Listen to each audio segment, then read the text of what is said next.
Hello, YouTube family. Greg D, aka the DCUO Gingerbread Man, back here with another video. And today I wanted to talk about and discuss some of the changes that the developers were talking about within the producer's letter that came out on the forums. What was that, a day or two ago?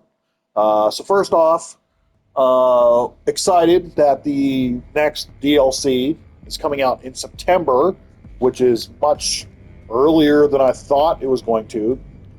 Because if you guys have paid attention to me on my live streams and whatnot, you'll know that I definitely thought that we weren't getting it until November, December, because the not this upcoming DLC, but the next one is supposed to come out in, I believe, the first quarter of 2026, which would be anywhere from January to March.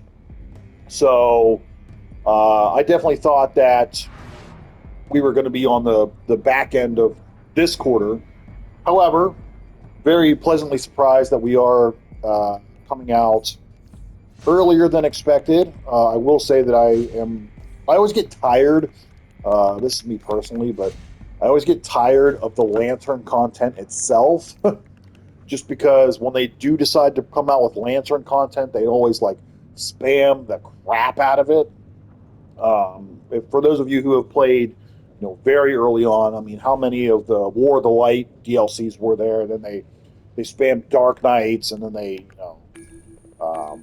there was all the Halls of Power one and all the Amazon Fury one. So it's like when they get set on an idea, they just spam us with that kind of content. So you've got to think that, the DLCs from the last year, almost year and a half, will be Lantern content. I mean, and that's just me personally. Like I said, it's not necessarily a bad thing. I appreciate that they are trying to change things and make it look different, that kind of thing. But I just get tired of Lantern content. Next thing is they're continuing to do the updates to the allies, and I think, from what it sounded like, they're trying to hopefully change all of the allies here soon, which is cool. I know a lot of people have been enjoying the updates to like Cyborg, Flash, for example, with supercharged builds. Been seeing a lot of that from my fellow YouTubers. And that's something I want to do at some point as well. I would love to get just a straight supercharged build set up between using Scrap and I have Gemini, Zoom, and Flash, and the Ultimate mods, and everything. You just build like a full-on, you've got your supercharge running at all times type thing. So that's exciting. No complaints there. Hopefully that'll be sooner rather than later. Another big piece of news was that they are going to be apparently balancing some, as the guy said, I can't remember his name, the main developer guy, creative director, his name Andre something, but he was talking about they are working on balancing powers.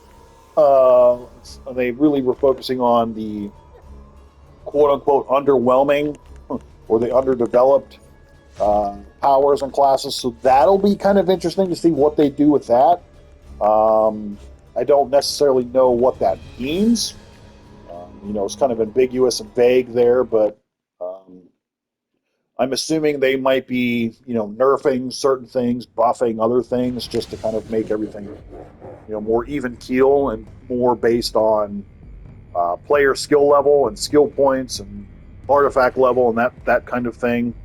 And then really anything that's left is they're going to, they didn't necessarily say that they're going to do away with stat clamping totally, but they're working on changing it.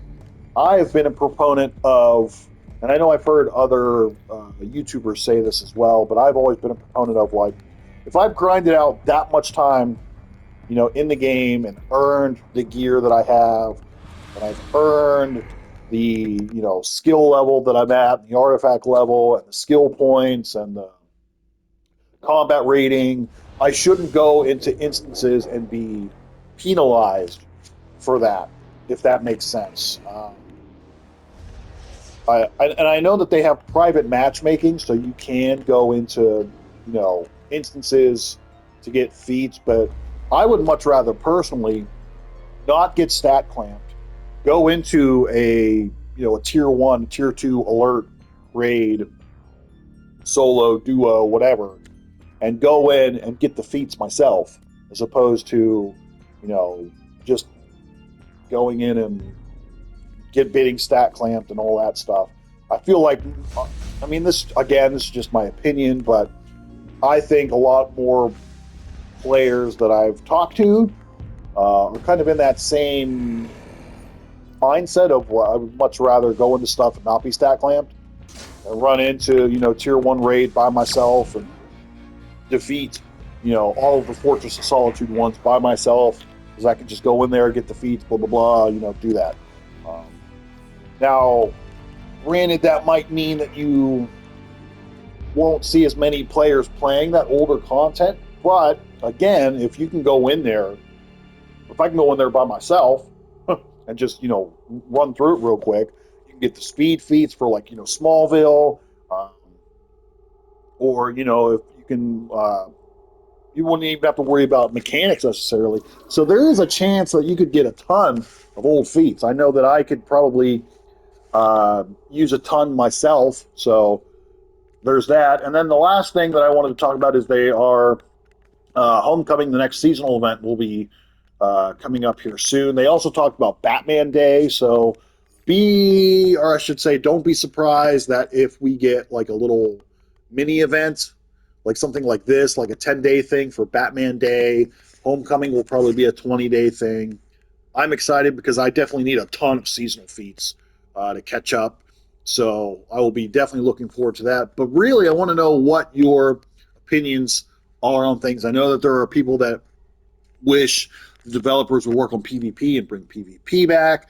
I know there's a lot of players who are hoping and praying to the gods for a new power, whether that be like Blue Lantern power or Shadow type power or a Necromancer type power, or like, I don't know. And while that would be cool and it would be the flavor of the month, I don't necessarily think that's going to happen anytime soon, so don't get your hopes up. But I think they are listening to us. They're trying to implement changes. Not saying that everything they're doing is like perfect or great, but I feel like they're at least finally maybe starting to kind of listen and make the changes that the players who play the most want to see.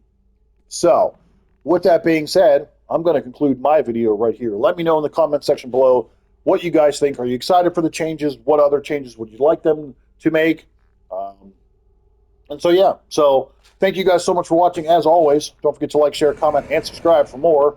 And until next time, see you soon.